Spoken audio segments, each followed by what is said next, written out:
புதுக்கோட்டை தொகுதி பாஜக வேட்பாளர் ராமச்சந்திரன் தனது வேட்புமனு தாக்கல் செய்தார். புதுக்கோட்டை சட்டமன்ற தொகுதியின் என்டிஏ கூட்டணி வேட்பாளராக அம்மாவட்ட பாஜக தலைவர் ராமச்சந்திரன் அறிவிக்கப்பட்டார். இந்த நிலையில் அதிமுக மாவட்ட செயலாளர் டாக்டர் சி விஜயபாஸ்கர் மற்றும் கூட்டணி கட்சி நிர்வாகிகள், தொண்டர்கள் புடைசூழ ராமச்சந்திரன் தனது வேட்புமனுவை தாக்கல் செய்தார்.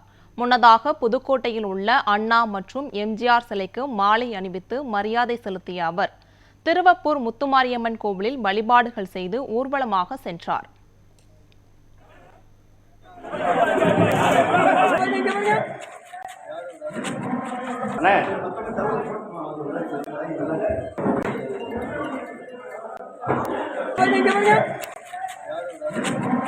அண்ணே